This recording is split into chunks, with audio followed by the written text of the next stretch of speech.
di dalam Sahih Muslim, tes di mana beliau membaca wajjahtu wajhiyal ladzi fataras samawati wal arda hanifa, alladzi fataras samawati wal arda hanifa,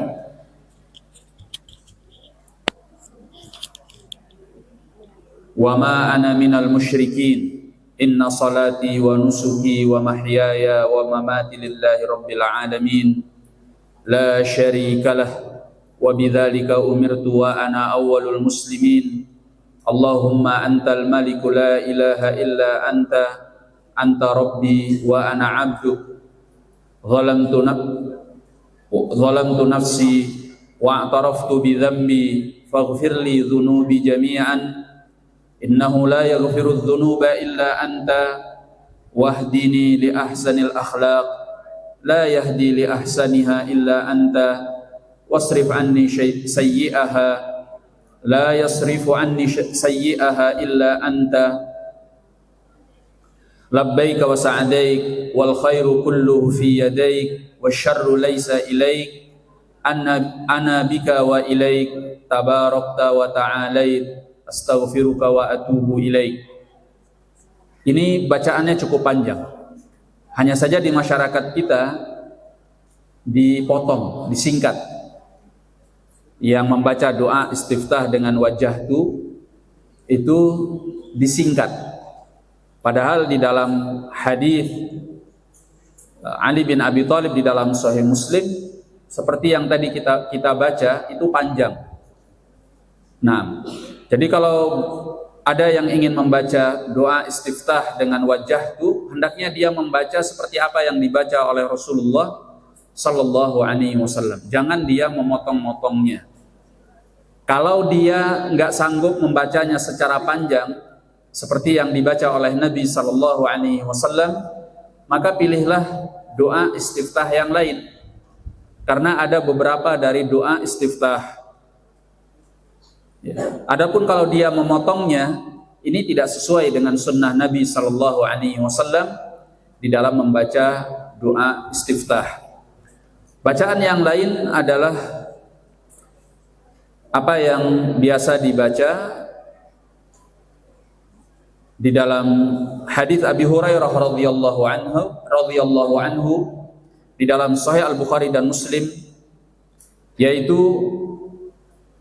Allahumma ba'id baini wa baina khataayaya kama ba'adta bainal masyriqi wal maghrib, Allahumma naqqini minal khataaya kama yunaqqa thawbul abyadu minad danas, Allahumma ighsil khataayaya bil ma'i was salji wal barad.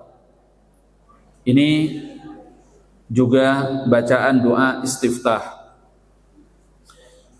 Kemudian ada juga bacaan doa istiftah yang ketiga dalam hadis Anas bin Malik dalam riwayat Muslim,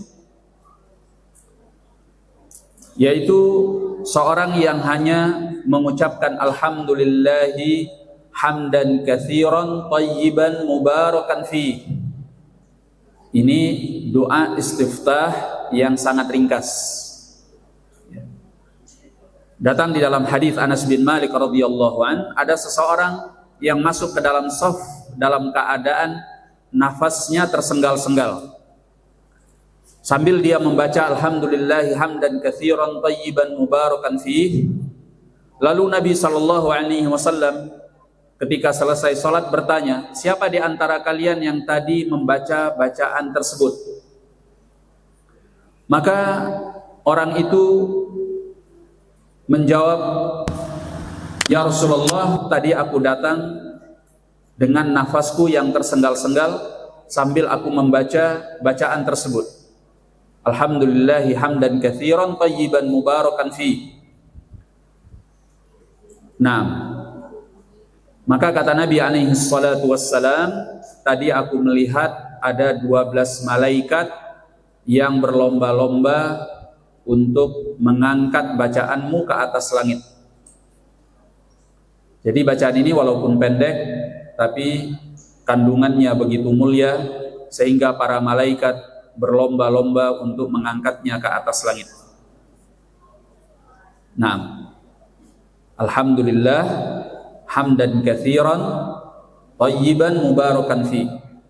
Segala puji bagi Allah dengan pujian yang banyak, lagi baik dan diberkati padanya. Kemudian yang keempat, datang di dalam hadis Abdullah bin Umar radhiyallahu taala anhuma, juga di dalam Sahih Muslim, mengenai bacaan doa istiftah seorang yang salat bersama Nabi sallallahu alaihi wasallam.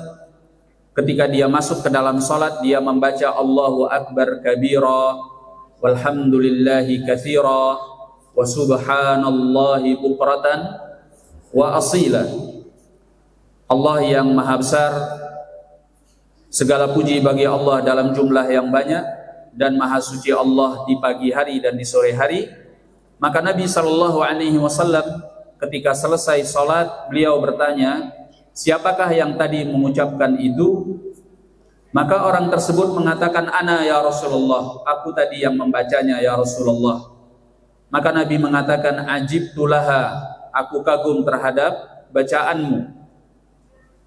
Ya. Futihat laha abwabus sama, karena bacaanmu tadi maka pintu-pintu langit dibukakan oleh Allah Subhanahu wa taala. Kata Abdullah bin Umar yang meriwayatkan hadis ini, sejak aku mendengarnya dipuji oleh Nabi sallallahu alaihi wasallam, aku tidak pernah meninggalkan bacaan ini. Jadi doa istiftahnya membaca apa? Allahu akbar kabira walhamdulillahi katsira wa subhanallah bukratan wa asila. Yang kelima, datang di dalam riwayat Umar ibn al-Khattab radhiyallahu an, juga di dalam Sahih Muslim, beliau membaca seperti yang kita sebutkan di dalam tulisan, subhanakallahumma wa bihamdika wa tabarakasmuka wa ta'ala jadduka wa la ilaha ghairuka. Maha suci engkau ya Allah, dan dengan memujimu, maha tinggi namamu, maha tinggi kemuliaanmu, dan tidak ada sembahan yang berhak diibadahi selainmu. Ini beberapa yang warid yang datang dari Nabi sallallahu alaihi wasallam di dalam doa al-istiftah. Kita boleh pilih manapun yang kita baca. Tapi sebaiknya, kata para ulama, kalau bisa kita membacanya secara bergantian. Kadang yang ini, kadang yang ini, kadang yang ini. Kenapa? Supaya kita bisa mengamalkan semua sunnah Rasulullah sallallahu alaihi wasallam. Pertanyaannya, boleh enggak seorang membaca doa istiftah ini seluruhnya dikumpulkan dalam sekali baca? Tadi kan ada 5 tuh. 5-5-nya dia baca, boleh enggak? Jawabannya tidak. Kenapa? Karena kalau dia baca dengan sekali baca, tidak ada contohannya dari Rasulullah sallallahu alaihi wasallam, dan tidak pula dari perbuatan sahabatnya yang disetujui oleh Nabi sallallahu alaihi wasallam. Enggak ada dalilnya. Jadi kalau kita ingin mengamalkan semua bacaan ini, maka bacalah secara bergantian. Kadang yang ini, kadang yang ini, kadang yang ini. Karena semuanya pernah dibaca di masa Nabi sallallahu alaihi wasallam. Maka kaidahnya ini menjadi prinsip yang umum di dalam setiap bacaan salat.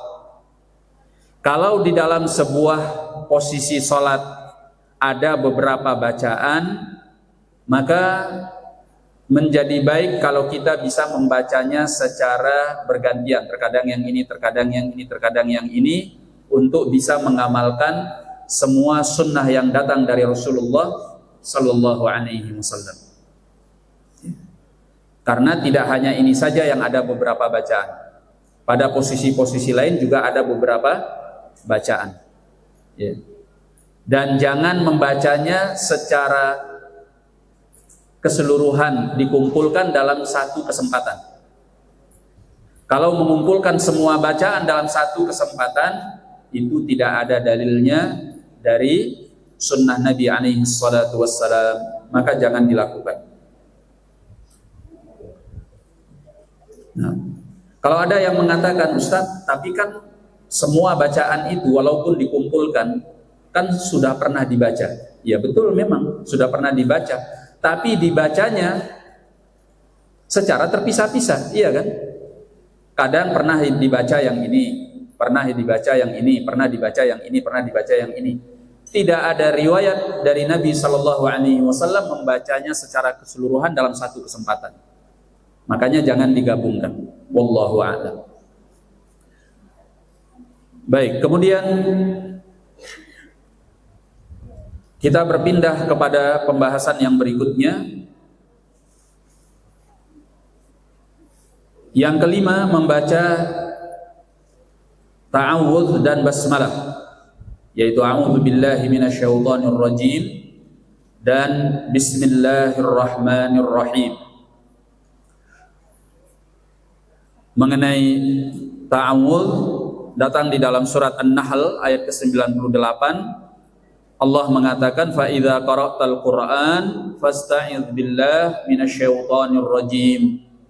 Apabila engkau hendak membaca Al-Quran, maka berlindunglah kepada Allah dari syaitan yang terkutuk. Nah, surat Al-Fatihah adalah bahagian dari Al-Quran. Maka ketika kita hendak membacanya, perintah Allah, ucapkanlah apa? Al-isti'adzah. Maka paling tidak kita mengucapkan a'udzu billahi minasyaitonir rajim. Ya. Karena ada riwayat di mana Nabi SAW juga mengucapkan a'udzu billahi minasyaitonir rajim min hamzihi wa nafthihi wa nafathihi.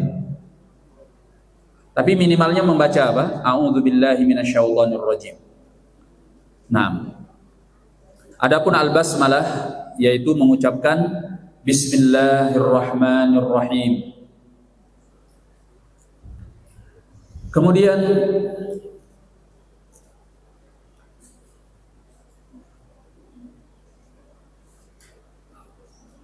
mengenai Al-Fatihah, bacaan Al-Fatihah, apa hukumnya membaca Al-Fatihah di dalam sholat? Membaca Al-Fatihah di dalam sholat baik bagi imam maupun bagi makmum dan juga orang yang sholat sendirian. Hukumnya adalah ruknun min arkanis sholat, salah satu rukun dari rukun-rukun sholat. Dan ini adalah madhab mayoritas para ulama. Artinya apa? Kalau ada orang yang tidak membaca Al-Fatihah dengan sengaja di dalam sholatnya, maka sholatnya tidak sah. Kalau pada sebuah rakaat dia tidak membaca Al-Fatihah, maka rakaat itu tidak teranggap. Ya. Ini adalah madhab mayoritas para ulama, baik dari kalangan sahabat, tabi'in, dan para ulama yang setelahnya. Dalilnya adalah hadis Ubadah bin As-Samit di dalam riwayat Al-Bukhari dan Muslim. Sabda Nabi alaihi salatu wassalam, la salata liman lam yaqra bifatihatil kitab. Tidak ada salat bagi orang yang tidak membaca Al-Fatihah. Nah, tidak ada salat artinya apa? Tidak sah. Ya, kalau dia tidak membaca Al-Fatihah. Nah, datang di dalam hadis Abi Hurairah radhiyallahu an di dalam Sahih Muslim, Nabi mengatakan, man shalla salatan lam yaqra fiha bi fatihatil kitab, barang siapa yang salat dia tidak membaca padanya Al-Fatihah, fahiya khidaj, maka salatnya adalah salat yang rusak. Khidaj artinya fasidah, salat yang rusak. Baik. Kemudian kalau sholat tersebut adalah sholat jahriyah. Apa itu sholat jahriyah? yaitu sholat yang bacaannya dikeraskan oleh imam. Ya. Maka seperti sholat maghrib, sholat isya, dan sholat subuh. Ini sholat jahriyah. Bagi imam harus membaca Al-Fatihah karena itu adalah rukun sholat. Bagaimana dengan makmum? Di sini terjadi perbedaan di kalangan para ulama mengenai makmumnya, apakah membaca Al-Fatihah atau tidak. Ya. Pendapat mayoritas ulama dari kalangan salaf dan yang dikuatkan oleh Syekhul Islam Ibn Taimiyah rahimahullah dan juga oleh Syekh Muhammad Nasiruddin Al-Albani rahimahullah, bahwa membaca Al-Fatihah bagi makmum dalam salat yang jahar tidaklah wajib. Tidaklah wajib. Nah, dalilnya dari Al-Qur'an adalah firman Allah Subhanahu wa taala, "Wa idza quri'al Qur'an fastami'u lahu wa ansitu la'allakum turhamun." Al-A'raf ayat 204. Allah mengatakan, bila dibacakan Al-Qur'an kepadamu, maka dengarkanlah dan diamlah. Mudah-mudahan kalian diberi rahmat oleh Allah Subhanahu wa taala. Al-Fatihah dari Al-Qur'an bukan? Dari Al-Fatihah. Berarti perintah Allah apa? Mendengar dan diam. Nah, Al-Imam Ahmad mengatakan, ajma'an nas ala anna hadhil ayah fi shalah. Imam Ahmad mengatakan manusia sepakat bahwa ayat ini terkait dalam perihal salat. Ya, bahkan Al-Imam Ahmad mengatakan ini kesepakatan. Tapi yang benar ini pendapat kebanyakan dari kalangan para ulama dari salaf.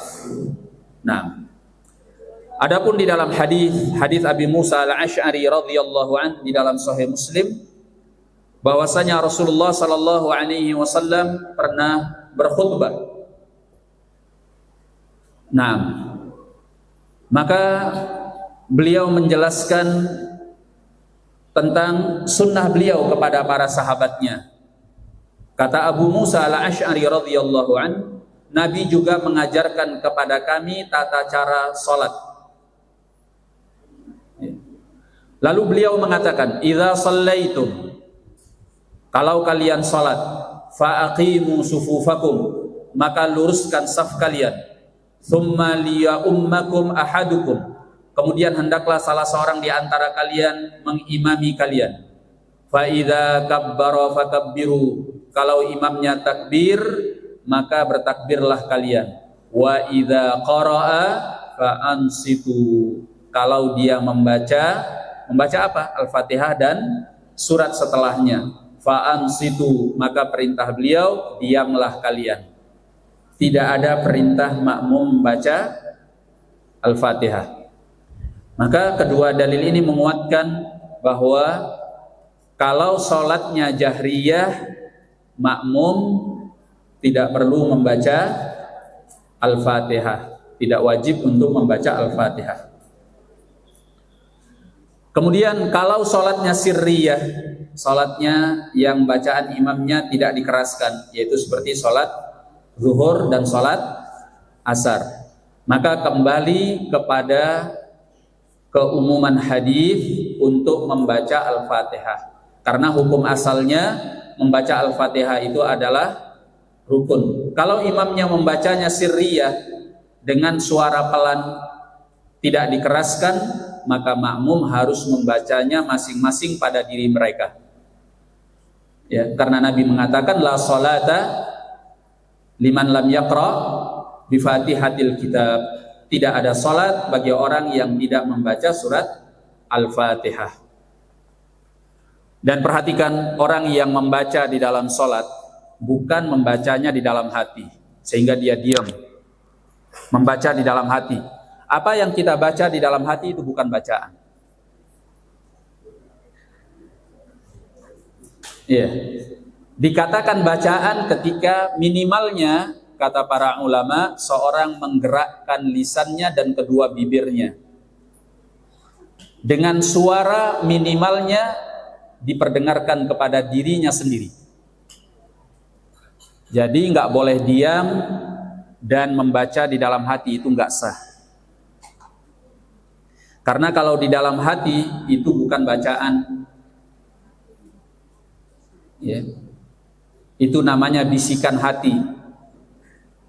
Kalau bacaan minimalnya, kata para ulama, harus menggerakkan lisan dan kedua bibir dan mendengarkan dan memperdengarkannya kepada diri kita sendiri. Nah, saya ingatkan ini karena terkadang sebagian kita masih belum paham, atau bahkan mungkin banyak yang belum paham, sehingga ketika sholat sirriyah atau bacaan-bacaan ketika rukuk, ketika sujud, dia diam. Kalau ditanya Anda enggak membaca, maka dia mengatakan saya bacanya dalam hati. Maka itu tidak sah. Karena yang namanya bacaan, kalau sudah dikatakan bacaan, ucapan, itu sesuatu yang keluar dari lisan dengan menggerakkan kedua bibir dan dengan suara yang minimal paling tidak kita perdengarkan terhadap diri kita sendiri.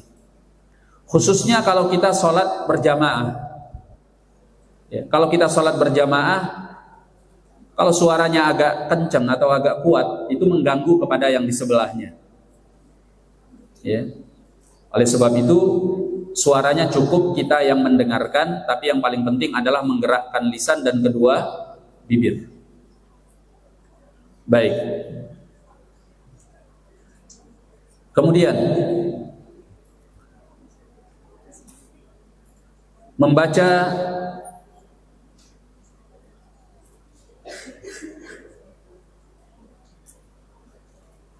Al-Fatihah bagi orang yang sholat sendirian, karena hanya ada 4 kemungkinannya.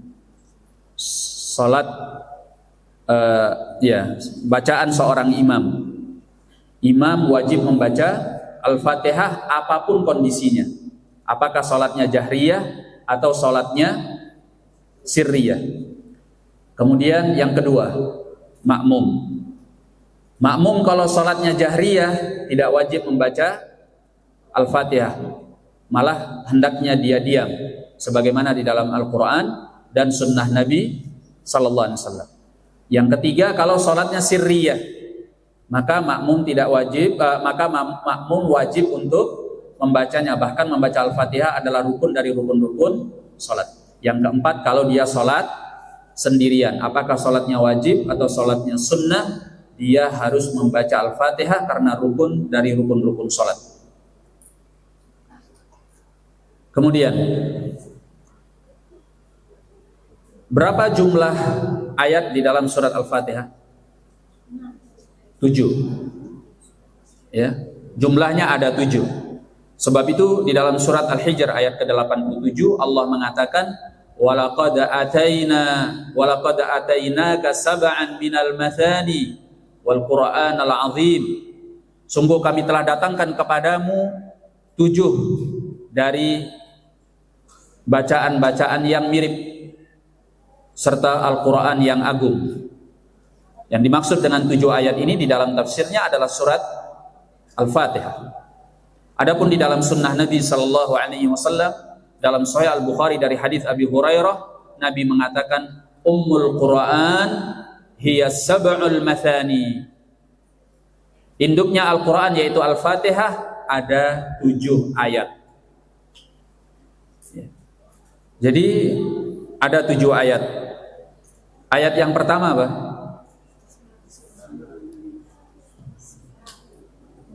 Ayat yang pertama Alhamdulillahirabbil alamin Ar-Rahmanir Rahim Maliki yaumiddin Iyyaka na'budu wa iyyaka nasta'in Ihdinas siratal mustaqim Siratal ladzina an'amta 'alaihim. Yang terakhir ghairil maghdubi 'alaihim waladdallin. Pertanyaannya dan pertanyaan antum semua, apakah al-basmalah yaitu bismillahirrahmanirrahim termasuk dari Al-Fatihah atau tidak. Di sini mazhab mayoritas para ulama bahwa al-basmalah bukan dari Al-Fatihah. Bukan dari Al-Fatihah. Ya. Dalilnya dari sunnah Nabi sallallahu alaihi wasallam, hadis Abi Hurairah radhiyallahu an, Nabi sallallahu alaihi wasallam mengatakan, Allah tabaraka wa taala pernah berfirman, ini namanya hadis qudsi. Kata Allah, qasamtus shalah baini wa baina 'abdi nisfain. Aku telah membagi salat antaraku dengan hambaku menjadi dua bahagian. Wa li 'abdi ma sa'al, dan bagi hambaku apa yang dia minta. Lalu fa idza qala al-'abdu, kalau hamba mengucapkan alhamdulillahi rabbil alamin, Allah mengatakan hamadani 'abdi, hambaku telah memujiku. Ketika dia mengucapkan ar-Rahmanur Rahim, Allah mengatakan asna alayya 'abdi, hambaku telah menyanjungku. Ketika dia mengatakan maliki yaumiddin, Allah mengatakan majjadani 'abdi, hambaku telah memuliakanku. Ketika dia mengatakan iyyaka na'budu wa iyyaka nasta'in, Allah mengatakan hadza baini wa baina 'abdi, ini adalah antara aku dengan hambaku. Wali 'abdi ma sa'al, dan bagi hambaku apa yang dia minta. Ketika dia mengucapkan ihdinas siratal mustaqim, siratal ladzina an'amta 'alaihim ghairil maghdubi 'alaihim waladdallin, Allah mengatakan hadza li 'abdi wa li 'abdi ma sa'al, ini adalah untuk hambaku dan bagi hambaku apa yang dia minta. Ini hadis dalam riwayat Muslim. Di mana sisi pendalilannya? Dalam hadis ini Nabi bercerita tentang bagaimana Allah menyebutkan dialognya dengan seorang yang sholat dalam surat Al-Fatihah. Dialog Allah dengan seorang yang sholat di dalam surat Al-Fatihah itu dimulai dengan Bismillah atau dengan Alhamdulillah. Allah memulainya dengan Alhamdulillahirabbil alamin. Berarti